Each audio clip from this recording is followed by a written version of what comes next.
الخير. النهارده بقى ايه فيديو المشتريات. نزلت الهايبر تحت البيت عندي الحمد لله. جبت كل حاجه لازم البيت عندي، كنت كاتباها كده في ورقه ونزلت على طول النهارده. طبعا انا قايله لكم قبل كده ان انا مش بجيب حاجتي كل شهر او كل 15 يوم او ومش بجيب حاجات تكفي 15 يوم بس، او مش بجيب حاجات تكفي شهر واحد بس. انا بجيب الحاجه اللي ممكن تقعد معايا فتره طول ما انا ايه قبضت او معايا فلوس. فانا بجيب حاجتي تقعد معايا ايه فتره، ومش كل الحاجات. يعني عندي اللحوم والفراخ وكده. الفراخ ممكن اجيبها تقعد معايا 15 يوم اسبوعين. اللحمه ممكن اجيبها بالشهر او بالشهر ونص على حسب ما يعني انا معايا فلوس. فالنهارده بقى نزلت، بصوا اتفحت تحت في قلب الهايبر، جبت كل اللي انا محتاجاه. جبت حاجات بزياده، في حاجات ممكن اركنها معايا تتشال من على قلبي شويه قبل رمضان. ففي حاجات بقى ببص كده في الصلاحيه بتاعتها اشوف لو تنفع تقعد معايا. بحاول اخطف كده حاجه في حاجه لشهر رمضان. كل سنه وانتم طيبين، فاضل شهرين. فالموضوع عمال يعدي هوا، فبقول لو كذا حاجه كده جبتها ورا بعض الموضوع هيبقى قليل قوي عندي. في قبل رمضان هيبقى الدنيا هاديه شويه، مش هتبقى المشتريات كتيره قوي. وانا يعني قبل دخلة رمضان دي انتوا عارفين بقى بيبقى في ايه كذا حاجه، كذا باب مفتوح. وقبل دخلة العيد فقلت اما الحق كده اخطف لي كذا حاجه يعني تسندني وتستنى معايا وتخفف عليا المصاريف شويه قبل شهر رمضان. متنسيش بقى تنزلي تحت تدوسي على علامه الاشتراك وتفعلي زر الجرس على الكل. لو انتي لسه جديده، وتكتبي لي كومنت حلو كده عشان انزل ارحب بيكي. ولو انتي مشتركه معايا في القناه تنزلي تحت تدوسي على علامه اللايك، ده اكبر دعم منك ليا. وكمان تسيبي لي كومنت حلو فيه دعوه حلوه منك ليا. خدي كده ناخد شيف الفريزر. خدي ناخد شيف الفريزر.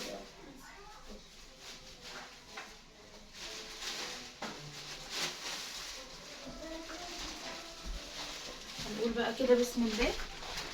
بصوا وانا تحت في قلب الهايبر، انا وانا برص الحاجه باخد بالي ان انا مرميش كل حاجه زي الاول ورا، يعني فوق بعضها، مرميش حبه من المنظفات على حبه من المكرونات على كده، لا. عشان اما اجي اشوف الريسيت بتاعي وافضل ان انا اراجع معاكم الحاجه ما نتوهش جامد من بعض ويبقى الحاجه كلها متلخفنه. فقلت له لا، فجيت جبت بقى كل حاجه جنب بعضها كده، يعني لانشون اجبان الكلام ده كله حسبته ورا بعض، فاهمين؟ منظفات حسبتها ورا بعض، البان نفس الكلام، فاهمين؟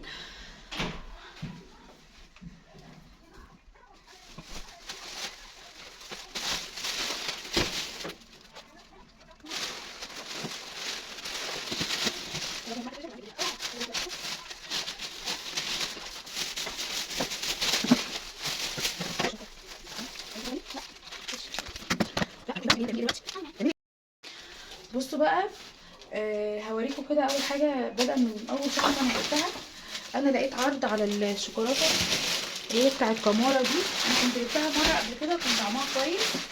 العلبه دي عامله تحت عليها خصم 30 جنيه. انا كنت جبتها قبل كده فيها كام 600 جرام. فانا جبت منها. بصوا هي كده، ده شكلها، هي متقفله بس انا هفتحها واوريها لكم. في بالاطعمه دي اللي هي فراوله على حليب على فانيليا.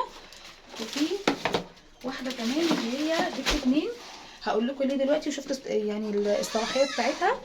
جبت كمان دي منها شوكولاته كده اكتر، ودي منها كراميل، ومنها يعني كذا نوع بسكوت، اللي هو بسكوت بشوكولاته وجوز هند، يعني متنوعه. جبت دي وجبت دي، جبت اتنين، هقول لكم ليه دلوقتي. المهم جبت الاتنين دول. بصوا بقى، انا يعني هاخد واحده من دي، افتح يعني هفتح واحده من دي، هاخد نصها بس، تمام. هطلع نصها بس، وممكن ما اطلعش كمان منها. فانا هاخد منها بس النص، وهخلي الواحده ونص التانيين هسيبهم للعيد. هتقولي لي من دلوقتي العيد؟ اقول لكم هي دلوقتي انا كل دخلة عيد بلاقي نفسي داخلالي في 2000 ونص، في 3000 جنيه شوكولاتات للعيد، تسالي وحاجات كده ايه. فانا بحاول ان انا اخفف على نفسي الفتره اللي انا هشتري فيها ايه الحاجه بتاعه العيد دي. هيبقى فيها لبس عيد، مطلوب منك تجددي في بيتك، مطلوب منك تغيري فرش ملايات، مطلوب منك تجيبي حافظات زي ما انت عايزه بقى بتجددي. كلنا بنجدد في العيد. فبصوا بقى، انا جبت الاتنين دول، قلت هاخد من دي بس نص، اطلعها بس كده افرح الولاد منها، وفي الاخر الباقي هشيله للعيد. انا قريت عليها الصلاحيه لقيتها لسه الشهر 11 اللي جاي. فهي جميله اصلا، شو اي حاجه من كمارة حلوه بصراحه. فجبنا دول كده. دول كده انا قلت لكم ايه، الواحده هي عامله 115 بدل 145. جبت كمان واحده الهوبس دي عليها عرض الستة بدل ال55، هي الواحدة ب10 جنيه في كل حاجة. احنا جبنا الستة عليها عرض ب50 جنيه، فانا جبت منها كده واحدة عرض.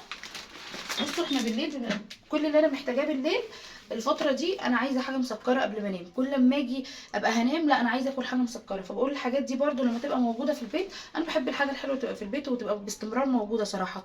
هقوم الصبح ممكن اكل كيكايه وانزل، عندي مشوار هقضيه هاكل كيكايه واحده وهنزل. فاهمين قصدي؟ في اختراع كده عايزه اعمله، فجبت العلبه ده اسمه اسمه ايه اونيرو. اونيرو ده شكل البسكوته كده، يعني كذا حد قال لي ان هو كويس، فايه جبت علبه كده هعمل بيها حاجه وهوريها لكم ان شاء الله. هقول لكم بكام. اهو الاونيرو ده عامل 58، عامل 58 جنيه. فيها 12، العلبه فيها 12. ده كده بالنسبه للبسكوتات. جبت كمان كيسين الخميره دول، بحتاجهم اليومين دول، بنعمل بيتزا بنعمل كده، فجبتها. كيسين الخميره دول هقول لكم، مش عارفه هو حط الحاجه اللي لم الحاجه بقى لما مش مع بعض. الاتنين عاملين 10 جنيه.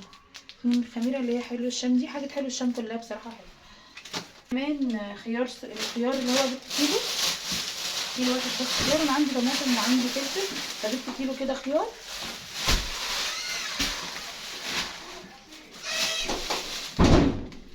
وفي بقى مشروب كده كان ابني عمال يقول يا ماما ده حلو، يا ماما هاتيه، يا ماما بقاله كام يوم وجع دماغي، هاتيلي منه لما تنزلي. المهم ان انا ايه اللي هو المشروب ده ما لقيتوش، فهنزل تاني اشوف في الهايبر. انا ممكن اكون نسيت الشنطه. بصوا بقى اللي هي اللي هي بتاعت كولا دي، هوريكم. انا جبت 4 قصدي. طعمها حلو برضو، وعامله زي البيبسي والكلام ده بدل المقاطعه. على قد ما بقدر والله ما بجيبش حاجات اللي هي المقاطعه، بس في حاجات طبعا انا مش لاقيه لها بدايل، فالى حد ما بحاول ان انا اقلل. دي 15 جنيه في العرض، فجبت 4 كده يعني الوقت بعد اكله حرشه بتاع. كمان الهوت دوج ده بتاع حلواني اللي هو المراعي. هو المراعي ب100 و150 جنيه على عرض بدل 169. جبت ده، انا بستخدمه بقى مع البيض، ممكن مع حبه مكرونه وعليها جبنه موتزاريلا، بينفعني في الازمات برضو، اللي هو اكله سريعه وخلاص، بس طعمه حلو ونضيف. جبت الصلصه دي. انا عندي صلصه بتاع برطمانين، بس برضو انا جبت عشان خاطر ايه، يعني تبقى الحاجه موجوده عندي بزياده.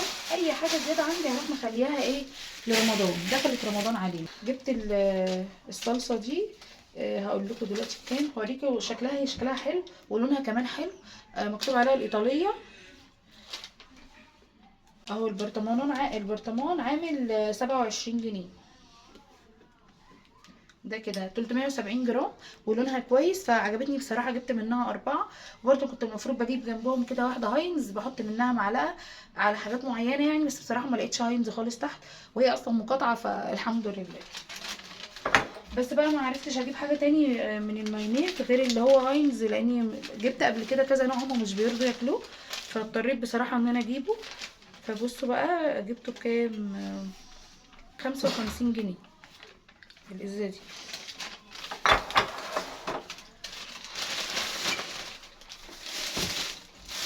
جبت الزيت بقى كريستال.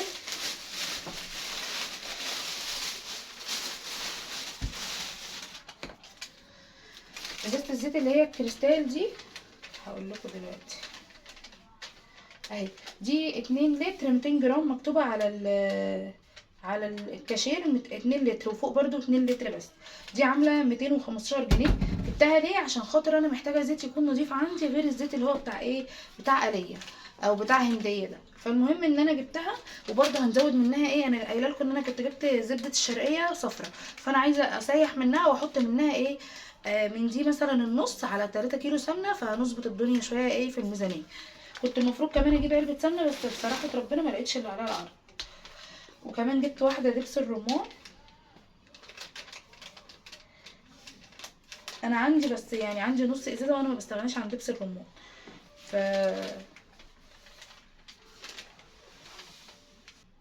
60 جنيه. بس هي دوبيلا دي جبت منها انواع الدقيق بتاع البسبوسه وانواع الدقيق العادي. بصراحه ربنا احلى دقيق واحلى منتجات، نظيفه جدا الشركه دي، فجبت منها دي. وجبت كمان الكاستر ده عشان في حاجه كده، في حاله حلو كده اختراع هنعمله ان شاء الله قريب، محتاجه الكاستر. انا ما بحبش طعم الكاستر خالص، بس الحاله ده مش مبين طعم الكاستر، فعشان كده جبت واحده دريم. لو كنت لقيت حلو الشام كنت جبت. حلو الشام كل حاجه بتاعتها كل منتجاتها حلوه. عامل 33 جنيه ده اهو. نقفل الباب ده خالص. لقيتهم على فكره. لقيتهم؟ اه ما بقول ان مفيش حاجه كلتها. هو قال اللانشون الحلواني بكام؟ 250. 250.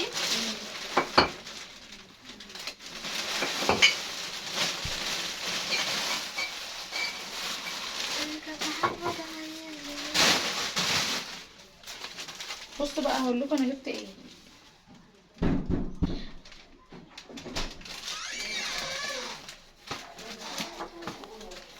دول خلاص.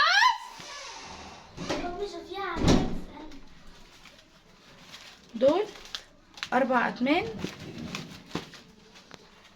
بصوا بقى دول 4 أتمان حلواني سادة ب250 اللانشون حلواني، فانا جبت من عنده نص 4 أتمان كل طبق. يعني احط كده في الفريزر. انا عملت كده الشهر اللي فات، وبصراحه الموضوع احسن بالنسبه لي من اني كل شويه ابعتهم يجيبوا طبق. معلش. فدول 4 أتمان كل تمن كده زي ما انتم شايفين في طبق. انا هطلع طبق واحد، وبعد ما يخلص نبقى نطلع ايه اللي بعده. فانا عايزه ابقى متحكمه شويه في الاستهلاك بتاعنا. وكمان جبت السلامي ده حلواني برضو، لاي بيتزا لاي حاجه لاي معجنات بيمشي معاكي. هحطه في الفريزر برضو، انا عندي باقي من البيتزا حطاه في الفريزر. فبصوا بقى جبت كمان السلامي ده. الربع كان عامل 93، وشيلوا منهم 18 جنيه، وعليه خصم ب75 جنيه. ده ربع. وكمان جبت الدوار جبنه ملح خفيف. جبت القالب ده هو كله على بعضه كده اقل من نص حاجه بسيطه، 418 جرام. دي ب48 جنيه. بصوا انا كنت جايبه العرض اللي فات جايبه ربع نصين، وجايبه عندي نص جوه خشاله خطيره براميلي، ودي بملح خفيف يقضي جنب النص اللي جوه، لان انا عندي 2 نصين كنت جايباهم ملح خفيف في الشهر اللي فات وخلصوا. فدي عندي نص اهو تلاجة، ونص خشاله اللي هي حادقه شويه. بصراحه تعبنا، حسيت نفسي تعبنا كده من اللي هي الجبنه اللي هي المعلبه اللي هي دومتي و اسمها ايه تاني. جبت الاتنين دول. الرومي هقول لكم الجبنه الرومي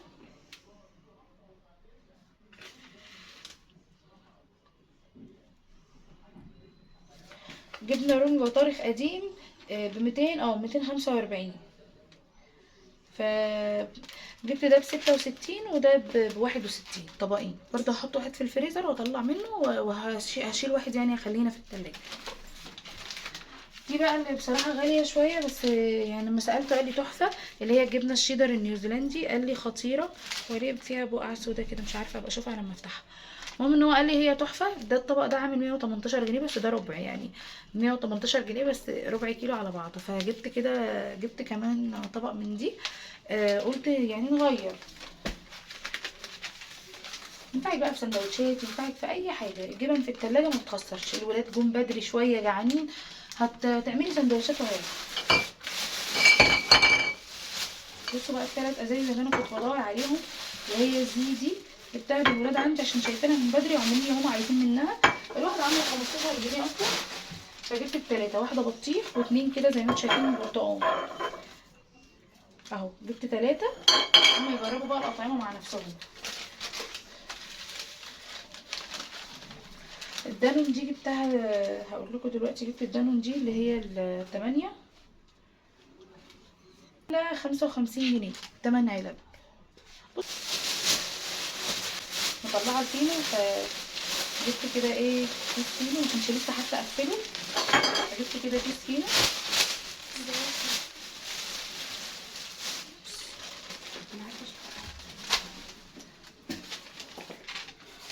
اللي هما كيسين جوه ملح الخير ده. فبصوا بقى ملح الخير ده عامله 60 جنيه خصم 10 جنيه، يعني عامله 50 جنيه. فيها 6 6 اكياس اللي هي الكبيره مش الصغيره. شايفين الكيس ما شاء الله قد ايه، اللي هو الكبير.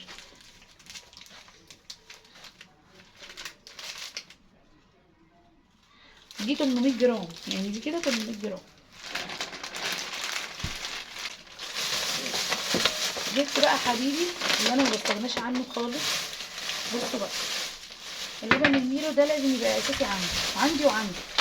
يوم بقى ما عندكيش فيه لبن، يمشي معاكي نسكافيه، يمشي معاكي كيكه، يمشي معاكي بشاميل، يمشي معاكي حاجات كتير قوي، يمشي معاكي شاي بلبن مغذي. اصلا هو طعما جميل، هو تحفه، طعمه حلو قوي.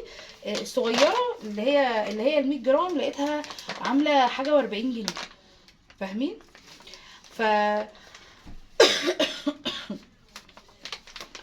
فدي 700 جرام عامله 210، يعني دي 700 جرام عامله 210. فانا حسبتها وانا واقفه، هي ضلعه يعني سعرها كبير، بس يعني لو حسبتوها هتلاقوا ان هو بالنسبه لان هي التانية حاجه 100 جرام بحاجه و40 جنيه، يعني ال 200 جرام ب 100 جنيه، داخلين في ال 400 جرام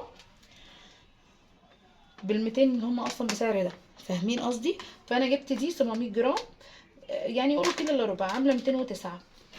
وجبت كمان 2 هارفست فول. بصوا بقى ليه جبت الفول، انا عايزه دلوقتي ادور على نوع فول يكون كويس. انا ساعات كتير ما بنزلش يوميا في رمضان، انا بدمس بيبقى طعمه حلو، بس لازم اجيب لي علبتين 3 كده بتاع 4 5 علب استبن يبقوا عندي في البيت. لازم يبقى نوع كويس ولازم يبقوا مرميين في البيت. النهارده الفول بتاعي خلص وما لحقتش ادمس، فهيبقى عندي حاجه تسندني. احنا لازم الفول اساسي عندنا على السحور. فانا جبت من دول هارفست، انا مجربتش قبل كده هارفست صراحه ربنا، انا كنت مجربه امريكانا وكان برضو كويس، فجبت دول. الواحده كانت عامله ايه هقول لكم اهي، الاثنين انا عامله الواحده عامله 16 جنيه.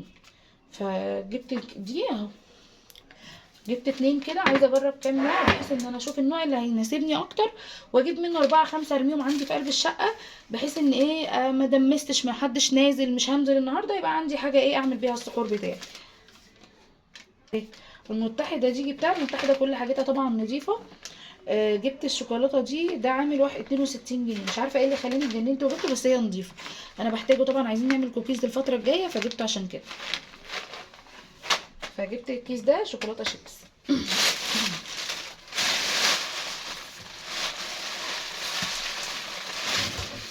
جبت بقى علبه كرتونه اللبن دي فيها 6، الواحده واقفه اللي هي اللتر واقفه في العرض ب45 بدل 47، فجبت لي بقى ايه كرتونه كده 4 6 فهيقضونا شويه.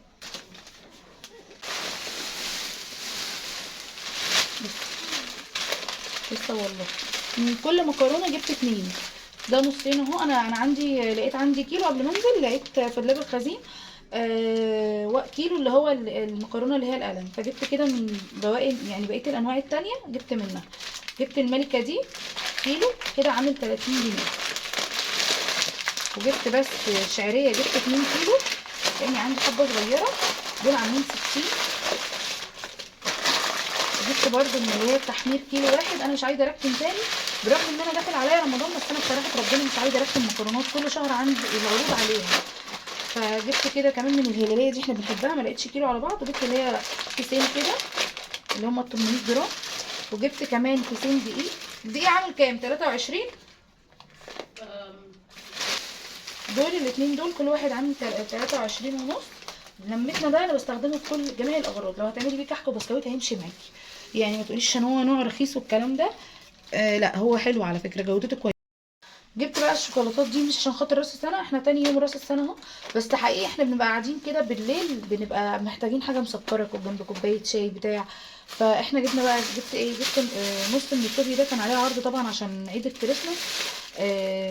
ده عامل 89 جنيه ونص، يعني قولوا 90 جنيه ونص. لا ده كان عليه عرض قال لي ب75 ونص. استنى هقول لكم اهو، ده عليه 15 جنيه خصم، 12 جنيه خصم، يعني هو ب75 زي ما قال او ب77. بصوا جبت نص، جبت نص من الشوكولاته دي احنا بنحبها قوي اللي هي بتاعت اولى. دي كنا بنجيبها بقالنا زمن الزمن، جبت منها نص كده. كان النص عامل، هي ب 209. هي عملت 109. الحبه دول عاملين 109، هي مكتوب عليها 109 ونص. تمام. وترافل طبعا لا غنى عنها، ترافل خطيره. اول مره يعني اول مره اجيب اللي هي بالكراميل، كنت بجيب على طول اللي هي فيها كريسبي كده شوكولاته. ترافل شوكولاته دي عامله 88 جنيه، ده نص. دول كده جبتهم وزن. المسح والكلام ده كله والارضيات دي جميله، بتفضل عندي بصراحه اكتر من يعني شهر كده، تبقى كامله مكمله ب77 جنيه. هقول لكم دي كام لتر. 3 لتر و100 جرام. ما عندناش طبعا مناديل مطبخ خالص، فجبت واحده كده اللي هي ايه، فاين، فيها 6. بكام يا منى؟ 60 بدل 65. 65 جنيه. شيلوا منها 5 كمان خصم، يعني 60 جنيه. جبت بقى 2 مناديل صوت روز. انا لسه جايبه 2 على فكره، بس برضو جبت 2 لان احنا طول الشتاء مناديل. الواحده عامله 55، فجبت 2 كده، كل واحده فيها 3. كبريت ده عامل 15 جنيه، كل علبه عامله 5. للطوارئ ما عنديش ولاعه بتاع، بروح حاطه. ده اللي هو جافلين، ده اللي هو بتاع التلاجة، بيشيل اي ريحه من التلاجة. كل ما بنزل بخطف لي كده واحده 2، كل ما بغسل التلاجة بروح ايه حاطه واحده بدل حته الفحم بقى والكلام ده. كمان ما كانش عندنا معجون اسنان، فاضطريت بصراحه ان انا اجيب ايه سيجنال. مفيش الا سيجنال وسنسوداين تحت، وهما الاتنين على فكره مقاطعه. ده كده عامل 55 جنيه. كمان جبت دي حمام كريم اللي هو المين، عامله 115 110. هاتي كده فيري، لاني انا مش لاقيه تحت حتى اي حاجه، وما استخدمتش بصراحه غير فيري وفانيش. دي 50 واحده، 50 قرص، عامله كام؟ 435. دي اللي هي 50 قرص. بصراحه جبتها لاني برضه هرميها رمضان، لاني انا ما بستغناش عن غساله الاطباق واي مسحوق تاني. وعندي برضه فانيش باودر بقاله بتاع 4 سنين من يوم ما جبت الغساله. والله العظيم الباودر حتى ما نافع معايا، مش جايب معايا اي حاجه، بيطلع البقع في الحاجه زي ما هي. فهم دي كانت المشتريات بتاعتنا. المهم بقى هبدأ ان انا ارص الحاجة اللي عندي. طبعا المنظمات عندي في دولاب الخزين فاضية خالص. المكرونات والكلام ده كله هبدأ ان انا افضي كل حاجة، يعني احطها طبعا مكانها، عاملة المنظم. والبواقي كلها بحطها عندي منظم كده كبير تحت، بحط فيه بواقي الاكياس اللي فاضلة عندي. فعشان كده انا المرة دي ما جبتش حاجات كتير، لاني انا من ساعة لما جبت يعني ما جددت المطبخ وكده.